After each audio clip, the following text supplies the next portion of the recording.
Assalamualaikum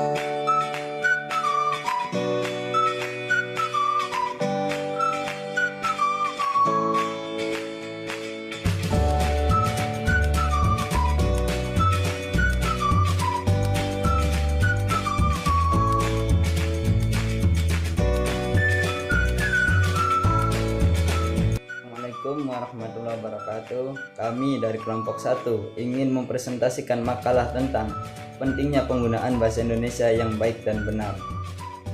Terima kasih kepada dosen pengampu bahasa Indonesia Bapak Taufikur Rahman yang telah memberikan tugas kepada kami sehingga kami dapat mengerjakan dan mengetahui isi dari presentasi tersebut. Perkenalkan, nama saya Bayu Pratama dan Badarapi dan Khairunisa. Saya ingin menjelaskan tentang latar belakang pentingnya menggunakan bahasa Indonesia yang baik dan benar. Dalam masyarakat Indonesia sendiri, banyak yang belum sadar tentang pentingnya penggunaan bahasa Indonesia yang baik dan benar. Mereka masih mengikuti bahasa asal mereka, yaitu bahasa ibu, yang terpengaruh oleh kebiasaan, adat, budaya, dan daerah tempat tinggalnya masing-masing. Oleh sebab itu, kita sebagai mahasiswa terdidik harus terus menggaungkan pentingnya berbahasa Indonesia yang baik dan benar, agar bahasa Indonesia tidak hilang oleh zaman dan tidak terkikis oleh budaya asing. Pengertian bahasa Indonesia sendiri yang baik adalah berbahasa Indonesia yang sesuai dengan tempat terjadinya kontak berbahasa, sesuai dengan siapa lawan bicara, dan sesuai dengan topik pembicaraan. Adapun berbahasa Indonesia yang benar adalah menggunakan bahasa Indonesia yang sesuai dengan kaidah yang berlaku, atau dengan kata lain, menggunakan bahasa Indonesia yang baku sesuai dengan ejaan yang disempurnakan atau yang biasa disebut EYD. Pengertian bahasa sendiri adalah alat komunikasi bagi manusia baik secara lisan maupun tulisan. Bahasa Indonesia sendiri disahkan atau dicanangkan pertama kali oleh para pemuda dalam peristiwa Sumpah Pemuda yang terjadi pada tanggal 28 Oktober 1928 untuk menghindari kesan imperialisme bahasa atau penjajahan bahasa yang dilakukan oleh bangsa Eropa. Bahasa Indonesia adalah bahasa resmi Republik Indonesia dan bahasa pemersatu bangsa. Dilihat dari sejarah dan sudut pandang linguistik, bahasa Indonesia adalah salah satu dari banyak ragam bahasa Melayu Riau yang sekarang disebut Kepulauan Riau. Di sini banyak menggunakan bahasa Indonesia yang baik dan benar memiliki 4 fungsi. Yang pertama, fungsi pemersatu kebinekaan.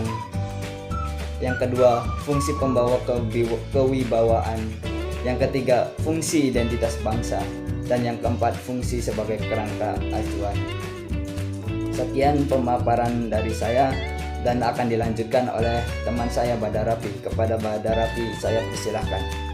Kepada Bayu Pratama yang telah memberikan saya kesempatan untuk menjelaskan materi selanjutnya. Materi selanjutnya yaitu penggunaan kata dan kalimat. Kata yang dipakai dalam bahasa Indonesia adalah kata yang tepat, serasi, serta baku. Kata yang serasi dan baku itu adalah kata yang sesuai dengan gagasan. Kalimat yang digunakan dalam bahasa Indonesia adalah kalimat yang efektif.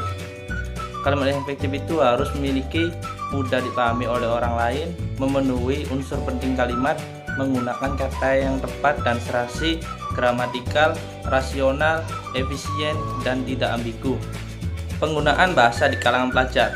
Penggunaan bahasa di kalangan pelajar itu masih sangat sopan dan tutur katanya jelas, namun penempatan katanya masih salah. Perkembangan bahasa di kalangan pelajar itu akan terus berkembang mengikuti zaman dan tidak akan hilang oleh perkembangan zaman.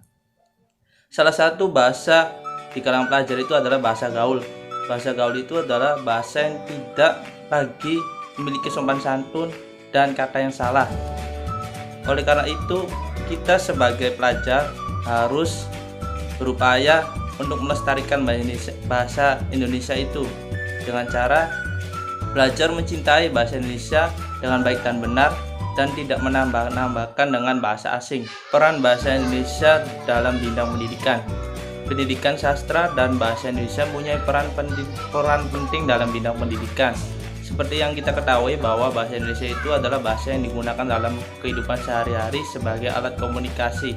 Oleh karena itu, kita harus mempelajari ilmu pendidikan sastra dan bahasa Indonesia tersebut agar kita mengetahui bagaimana cara menggunakan bahasa Indonesia dengan baik dan benar, terutama bagi calon para pendidik.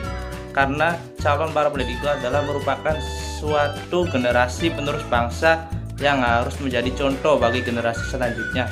Sekian pemaparan dari saya, dan materi selanjutnya akan dijelaskan oleh teman saya yang bernama Koirunisa.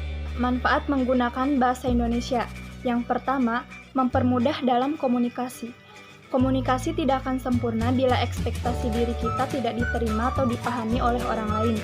Dengan komunikasi pula, kita mempelajari dan mewarisi semua yang pernah dicapai oleh nenek moyang kita. Pada saat kita menggunakan bahasa sebagai alat komunikasi, kita sudah memiliki tujuan tertentu.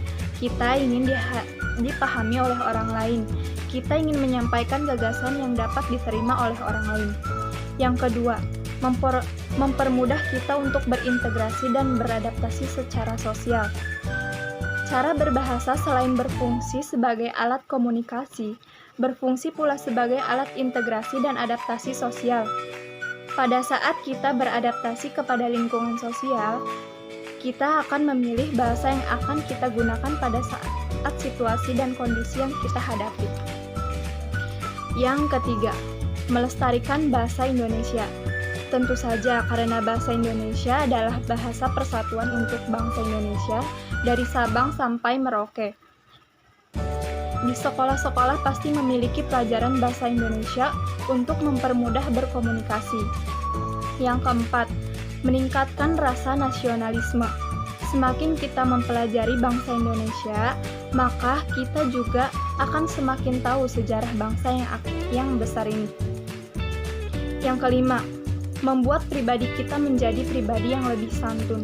Kenapa bisa begitu? Karena tutur kata penggunaan bahasa Indonesia yang baik dan benar sangatlah halus ketika kita terbiasa menggunakan bahasa yang baik dan benar. Secara otomatis kita akan menjadi sopan dan santun. Nah, jadi kesimpulannya yaitu bahasa Indonesia yang baik adalah bahasa Indonesia yang pemakaiannya sesuai dengan situasi dan kondisi dengan memperlihatkan pemakaian ragam bahasa yang serasi dengan sasarannya. Yang kedua, cara penggunaan bahasa Indonesia dalam kehidupan sehari-hari adalah dengan menggunakan bahasa yang baik sesuai dengan kaidah ejaan atau ejaan yang disempurnakan. Manfaat yang baik diperoleh dari penggunaan bahasa Indonesia yang baik dan benar adalah mempermudah dalam berkomunikasi dan dapat mempermudah dalam berkomunikasi di lingkungan masyarakat. Sarannya yaitu, berdasarkan kesimpulan di atas, kita harus menggunakan bahasa Indonesia yang baik dan benar dalam kehidupan sehari-hari dengan menggunakan bahasa yang sesuai dengan kaidah yang disempurnakan. Alhamdulillah cukup sekian dari kelompok kami. Kurang lebihnya mohon maaf. Wabillahi taufiq wal hidayah. Wassalamualaikum warahmatullahi wabarakatuh.